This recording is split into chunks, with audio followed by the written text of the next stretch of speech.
പവിത്രം സീരിയലിന്റെ latest episode review ആണ് പറയുന്നത്. അങ്ങനെ പത്മം ദീപ്തിക്ക് ചായ കൊടുത്തതിന് ശേഷം ശങ്കരനാരായണന്റെ അടുത്തേക്ക് വരികയാണ്. ഈ സമയത്തിന് ശങ്കരനാരായണൻ കോടതിയിലേക്ക് പോകാൻ വേണ്ടിയിട്ട് ഡ്രസ്സൊക്കെ മാറ്റിയിട്ട് ഇങ്ങനെ താഴേക്ക് ഇറങ്ങി വരുമായിരിക്കും. ആ സമയത്തായിരിക്കും കഠിനമായിട്ടുള്ള നെഞ്ചുവേദന അനുഭവപ്പെടുന്നത്.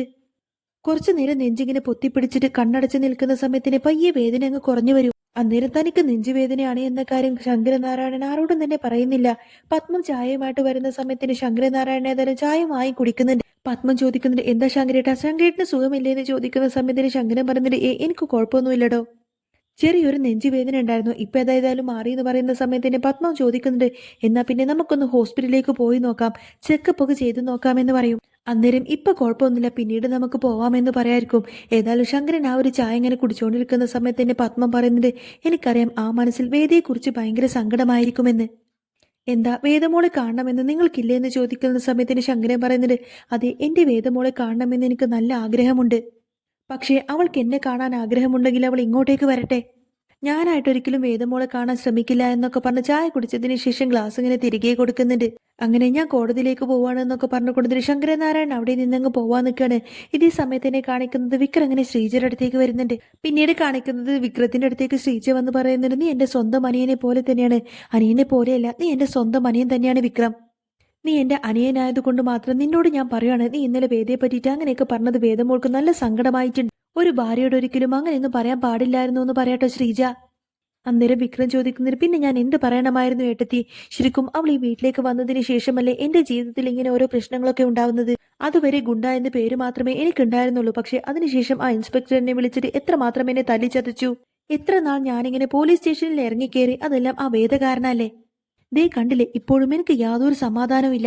അന്നേരം ശ്രീജ പറഞ്ഞു കൊടുക്കുന്നുണ്ട്, അതൊക്കെ നിനക്ക് വെറുതെ തോന്നുന്നതാ വിക്രം, ഇങ്ങനെയുള്ള പ്രശ്നങ്ങളൊക്കെ ഉണ്ടായ സമയത്ത് നിന്നെ വന്ന് രക്ഷിച്ചു താരാ അതും വേദമോളല്ലേ. കോടതിയിൽ നിന്നും പോലീസ് സ്റ്റേഷനിൽ നിന്നൊക്കെ നിന്നെ വന്ന് രക്ഷിച്ച ആ കുട്ടിയെയാണ് നീ ഇന്നലെ വിഷകന്യക എന്നൊക്കെ വിളിച്ചത്. നീ ഒരിക്കലും വേദയോട് ഇങ്ങനെയൊന്നും പറയില്ല വിക്രം എന്നിങ്ങനെ ശ്രീജ പറയുന്ന സമയത്ത് തന്നെ വിക്രം ഒന്നും മിണ്ടാതെ ശ്രീജയെ തന്നെ ഇങ്ങനെ നോക്കുകയാണ്. ഇവരിങ്ങനെ സംസാരിച്ചു നിൽക്കുന്ന സമയത്തായിരിക്കും രമ്യ അങ്ങോട്ടേക്ക് വരുന്നത്. എന്നിട്ട് വേദ എവിടെയെന്ന് ചോദിക്കുന്ന സമയത്തിന് അടുക്കളയിലുണ്ട് എന്ന് പറയും. അന്നേരം രമ്യ വിക്രമിനെ മാത്രം നോക്കിയിട്ട് ഇങ്ങനെ ഒരു പ്രത്യേക ചിരി ചിരിക്കുന്ന സമയത്തിന് വിക്രമും തിരിച്ച് ചിരിക്കുന്നുണ്ട്. എന്നിട്ട് ഹായ് വിക്രം എന്നൊക്കെ പറഞ്ഞ് രമ്യ ഇങ്ങനെ കൈ കൊടുക്കുന്ന സമയത്തിന് വേണ്ട എന്ന മട്ടിൽ തലയും കുലുക്കിക്കൊണ്ട് അവിടെ നിന്നങ്ങ് പോവാട്ടോ വിക്രം.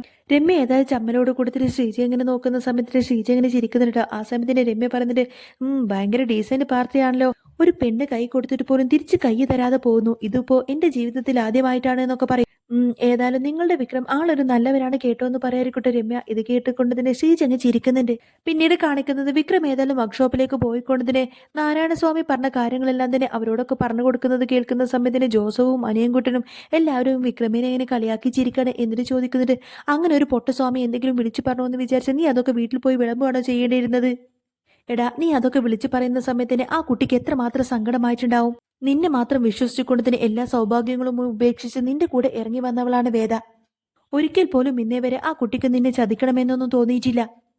അങ്ങനെ എന്തെങ്കിലും ഉദ്ദേശം അവൾക്കുണ്ടായിരുന്നെങ്കിൽ തന്നെ നീ അവളുടെ കഴുത്തിൽ താലി കെട്ടിയ നിമിഷം തന്നെ ആ കല്യാണം അവൾക്ക് വേണ്ട എന്നൊക്കെ പറഞ്ഞ് ആ താലിമാല ഊരി വലിച്ചെറിഞ്ഞ് അവൾക്ക് അവിടെ നിന്നും പോവാമായിരുന്നു.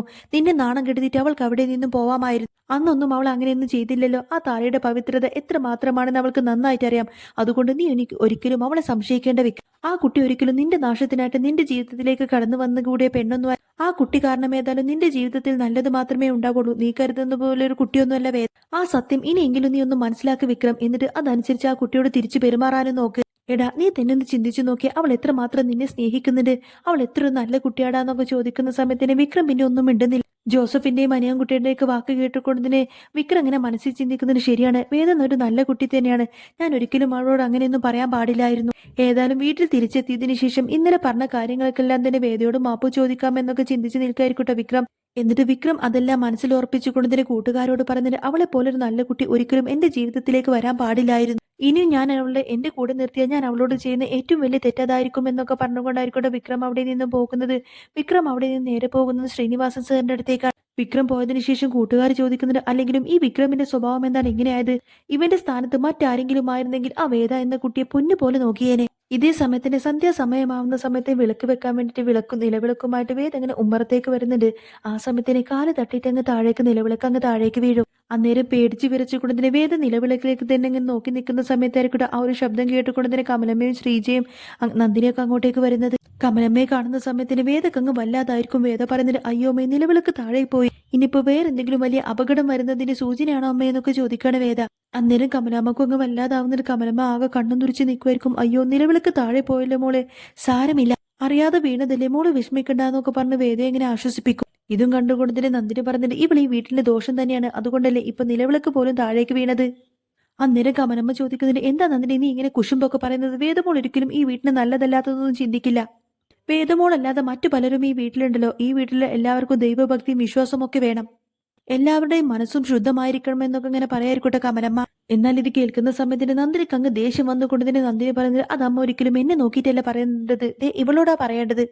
അന്നേരം വേദ നന്ദിനിയെ നോക്കിക്കൊണ്ട് തന്നെ പറഞ്ഞിട്ട് ഈ പറഞ്ഞത് എല്ലാവർക്കും ബാധകമാണ്, എല്ലാവരും ഇതൊന്ന് ഓർത്തിരുന്നാൽ നല്ലത് എന്നൊക്കെ പറയും. അന്നേരം നന്ദിനി ചോദിക്കുന്നുണ്ട് ഇന്നത്തെ ഈ ഒരു ദിവസം ഈ വീടിനുണ്ടായ ദോഷം എന്താണെന്ന് നീ പറയാന്ന് പറയും. അന്നേരം വേദ പറയുന്നുണ്ട് നന്ദിനിയായിട്ട് നടന്നു പോകുമ്പോ തെന്നി വീണ് തലയടിച്ച് പൊട്ടിച്ചെതറിക്കൊണ്ട് എന്തെങ്കിലും പറ്റുകയോ ഒരു ഭാഗം തളർന്നു പോവുകയോ ചെയ്തു കഴിഞ്ഞാൽ അത് പിന്നെ വലിയ ദോഷ. വേദയുടെ വാക്ക് കേൾക്കുന്ന സമയത്തിന് കമലമ്മക്കും ശ്രീജയ്ക്കും അങ്ങ് ചിരി വരും. വേദ അങ്ങനെ ചിരിച്ചുകൊണ്ട് നന്ദിനിയെ നോക്കുന്ന സമയത്തിന് നന്ദിനിക്ക് അങ്ങ് ദേഷ്യം വന്നു കൊടുത്തിട്ട് നന്ദിനി പറയുന്നതിന് ഈ വീട്ടിലെ എല്ലാ പ്രശ്നത്തിനും കാരണക്കാരി ഇത് ഇവളാണ്. അന്നേരം കമലമ്മ പറഞ്ഞിട്ട് വേദമോടെ കയ്യിൽ നിന്നും അറിയാതെ നിലവിളക്ക് താഴെ പോയതാണ്, അതുകൊണ്ട് ഈ വീട്ടിനെന്തോ വലിയ അത്യാപത്ത് വരുന്നത് പോലെ തോന്നുവാണ്, യാതൊരുവിധ ആപത്തും വരുത്താതെ നോക്കണേ ദൈവമേ എന്നൊക്കെ ഇങ്ങനെ പ്രാർത്ഥിക്കായിരിക്കട്ടെ കമലമ്മ. എന്നാൽ ഇതേ സമയത്തിന് വേദ ചിന്തിക്കുന്നത് വിക്രമിനെ കുറിച്ചായിരിക്കും. വിക്രമിന് ഇനി എന്തെങ്കിലും ആപത്ത് വരുമോ എന്നായിരിക്കട്ടെ വേദ ചിന്തിക്കുന്നത്. എന്നിട്ട് ആകെ ടെൻഷനോട് കൂടെ തന്നെ വേദ ഇങ്ങനെ വിക്രമിനെ വിളിക്കുന്നുണ്ടെങ്കിൽ പോലും വിക്രം ഫോൺ എടുക്കുന്നില്ല. വിക്രം ഏതായാലും ഈ സമയത്ത് വീട്ടിലേക്ക് വന്നുകൊണ്ടിരിക്കുമായിരിക്കും. ആ സമയത്തിന്റെ വിക്രമിനെ കാത്തുകൊണ്ട് തന്നെ റോഡരികിൽ കുറെ ആൾക്കാർ മറഞ്ഞു നിൽക്കുന്നുണ്ടാവും. വിക്രമിന്റെ മേലേക്ക് കുറെ അധികം പടക്കങ്ങളും പൂത്തിരികളും ഒക്കെ കത്തിച്ചെടുക്കുന്നുണ്ട് എന്ന് മാത്രമല്ല അതോടുകൂടി തന്നെ മദ്യമെല്ലാം തന്നെ ഒരു ബലൂണിലേക്ക് ആക്കിയിട്ട് കെട്ടിയിട്ട് അതൊക്കെ വിക്രമിന്റെ മേലേക്ക് അങ്ങ് എറിയുന്നുണ്ട്. അങ്ങനെ കുറെ അധികം മദ്യം നിറച്ച ബലൂൺ അങ്ങ് വിക്രമിന്റെ നേരേക്ക് എറിയുന്നതോടുകൂടി തന്നെ വിക്രം നിയന്ത്രണം വിട്ടുകൊണ്ട് തന്നെ ബൈക്ക് അങ്ങ് നിർത്തും. വിക്രം ബൈക്ക് നിർത്തിയ ഉടനെ തന്നെ ആ ഗുണ്ടകളെല്ലാം വന്ന് വിക്രമിനെ ഇങ്ങനെ തല്ലി ചതക്കുന്നുണ്ട്. അങ്ങനെ കുറെ അധികം അടി കിട്ടിയതിന് ശേഷം ആ ഗുണ്ടകൾ നേരെ കയറി ചെല്ലുന്നത് രമ്യയുടെ വീട്ടിലേക്കായിരിക്കും. അന്നേരം രമ്യയുടെ വീടിനകത്ത് ലൈറ്റൊക്കെ ഓഫ് ചെയ്തിരിക്കുമായിരിക്കും. ആ ഗുണ്ടകളെ പിടിക്കാൻ വേണ്ടി വിക്രം ഏതായാലും അവരുടെ പുറകെ ഓടിയിട്ട് ആ ഒരു വീടിനകത്തേക്ക് കയറും. എന്നാൽ ഈ ഒരു ഗുണ്ടകളാണ് അവിടെ നിൽക്കുന്നത് എന്നൊക്കെ ചിന്തിച്ചുകൊണ്ട് തന്നെ വിക്രം നേരെ പോയി പിടിച്ചേക്കുന്നത് രമ്യനായിരിക്കും. രമ്യ ഇങ്ങനെ ആർത്ത് നിലവിളിക്കുന്നുണ്ട്, അയ്യോ നാട്ടുകാരെ ഓടി വരണേ, എന്നെ വിട് എന്നെ വിട് എന്നൊക്കെ പറഞ്ഞുകൊണ്ട് തന്നെ രമ്യ ഭയങ്കര നിലവിളിയായിരിക്കും. രമ്യ വിക്രമിനെ പിടിച്ചുകൊണ്ട് തന്നെ വിക്രമിന്റെ കയ്യിൽ തന്റെ ദേഹത്തേക്കൊക്കെ വെക്കുന്നുണ്ട് എന്ന് മാത്രമല്ല അയ്യോ അയ്യോ എന്നൊക്കെ പറഞ്ഞ് ഇങ്ങനെ വിളിച്ചു പോവും. ഏതായാലും ആ ഗുണ്ടകൾ അവിടെ നിന്നും ഓടിപ്പോയിട്ടുണ്ടാവട്ടെ. വിക്രമിനെ അകത്താക്കിക്കൊണ്ട് തന്നെ രമ്യ ഏതായാലും ആ ഒരു ഡോർ ലോക്ക് ചെയ്യുന്ന സമയത്തിന് എന്താണ് ഇപ്പൊ സംഭവിക്കുന്നത് എന്നും മനസ്സിലാവാതെ വിക്രം ആകെ ഇങ്ങനെ പകച്ചു നിന്ന് പോവാണ്. രമ്യ ഏതായാലും മനഃപൂർവ്വം തന്നെ ചതിച്ചതാണ്, ആ ഒരു ഗുണ്ടകളെ ഏർപ്പാടാക്കിക്കൊണ്ട് തന്നെ ചതിച്ചതാണ് എന്ന കാര്യമൊക്കെ വിക്രമിന് മനസ്സിലാവും. വിക്രം ഏതായാലും പെട്ടു എന്ന ഒരവസ്ഥയിലാവുന്ന സമയത്തിന് ആ ഒരു ഗുണ്ടകൾ വന്നിട്ട് ലൈറ്റ് ഓൺ ചെയ്യുന്ന സമയത്തിന് വിക്രം അവിടെ അഭിലാഷിനെ ആയിരിക്കട്ടെ കാണുന്നത്. അഭിലാഷ് പറഞ്ഞിട്ട് ഇനി ഏതായാലും നിന്നെ ഇവിടെ വന്നിട്ട് ആര് രക്ഷിക്കുമെന്ന് കാണാടാ, ഇനി മുതൽ നീ പെൺപീഡന കേസിലെ പ്രതിയാണ്. എന്നാൽ അഭിലാഷിന്റെ ചതിയാണ് ഇത് മനസ്സിലാക്കിക്കൊണ്ട് തന്നെ വിക്രം ആകങ്ങൻ തളർന്നിരുന്നു പോവാട്ടോ. ഈ സമയത്ത് രമ്യ പുറത്തേക്ക് ഓടിക്കൊണ്ട് തന്നെ അവിടെയുള്ള നാട്ടുകാരെയും എല്ലാവരെയും അങ്ങോട്ടേക്ക് വിളിച്ചു കൂട്ടുന്നുണ്ട്. രമ്യയുടെ നിലവിളി കേട്ടുകൊണ്ട് തന്നെ സുധാകര മാഷിന്റെ വീട്ടിലെ എല്ലാവരും അങ്ങോട്ടേക്ക് വന്നിട്ടുണ്ടാവും. ആ സമയത്ത് വിക്രമാണ് അകത്ത് എന്ന് മനസ്സിലാവാതെ തന്നെ നിൽക്കുമായിരിക്കട്ടെ അവരെല്ലാവരും. രമ്യ പറഞ്ഞിട്ട് എന്റെ വീട്ടിലേക്ക് ആരോ കുടിച്ച് കൂത്താടി കയറി വന്നുകൊണ്ട് തന്നെ എന്നെ കടന്നാക്രമിക്കാൻ ശ്രമിച്ചു, എന്നെ പീഡിപ്പിക്കാൻ ശ്രമിച്ചു എന്ന രീതിയിലായിരിക്കും രമ്യ ഇങ്ങനെ കള്ളം പറയുന്നത്.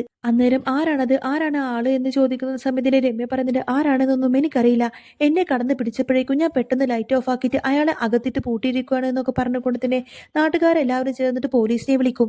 അങ്ങനെ പോലീസിനെ അങ്ങോട്ടേക്ക് വിളിച്ചു വരുത്തിയതിനു ശേഷം പോലീസ് മാത്രം വീടിന്റെ അകത്തേക്ക് കയറി പോവണ്ടോ. എന്നാൽ അവരവിടെ വെച്ച് കാണുന്നത് വിക്രമിനെ ആയിരിക്കും. വിക്രമാണ് ഈ ഒരു തെറ്റ് ചെയ്തത് എന്നൊക്കെ ചിന്തിച്ചുകൊണ്ട് തന്നെ പോലീസുകാരേതായാലും വിലങ്ങൊക്കെ ഇട്ടിട്ട് ഇങ്ങനെ പുറത്തേക്ക് കൊണ്ടുവരുന്ന സമയത്തായിരിക്കട്ടോ മാഷിന്റെ വീട്ടുകാരൊക്കെ ആകെ ഞെട്ടിപ്പോകുന്നത്.